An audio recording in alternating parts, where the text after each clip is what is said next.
ঘরে বসে দোকানের মতো বাটার নান খেতে চান?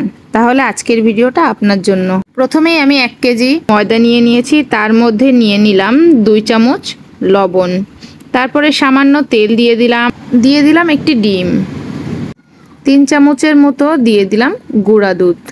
এটা আসলে আপনাদের প্রয়োজন মতো আপনারা দিয়ে নিতে পারেন, না দিলেও অসুবিধা নেই, কিন্তু দিলে একটু টেস্টটা বেশি বাড়ে।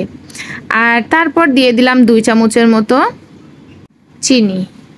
এবার আমরা খুব ভালোভাবে মিশিয়ে নিয়ে তারপর এটার মধ্যে দিয়ে দিব 2 চামচ পরিমাণ ইস্ট আর সামান্য পরিমাণ পানি। খুব বেশি গরম হওয়ার দরকার নেই, সামান্য গরম হলেই চলবে। তারপর খুব ভালোভাবে মথে নেব। দেখুন এখানে আমার ছেলেও আমাকে হেল্প করছে। ও আসলে সব কাজে আমাকে অনেক উৎসাহ দেয় আর আমাকে হেল্প করার চেষ্টা করে। মাশাআল্লাহ, আমার ছেলেটা আমার সঙ্গে সঙ্গেই থাকে আর বলে আম্মু আমি করে দিচ্ছি। তো সবাই ওর জন্য দোয়া করবেন। তো আমাদের অবশেষে মথে নেওয়া শেষ। দেন আমি এটাকে ঢেকে রেখে দিয়েছিলাম 2 ঘন্টার জন্য। 2 ঘন্টা পরে দেখুন এটা ফুলে ডবল হয়ে গিয়েছে।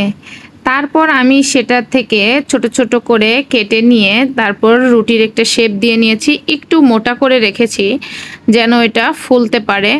তারপর এটা যখন হয়ে গিয়েছে তার উপর থেকে আমি বাটারটাকে ব্রাশ করে দিয়েছি।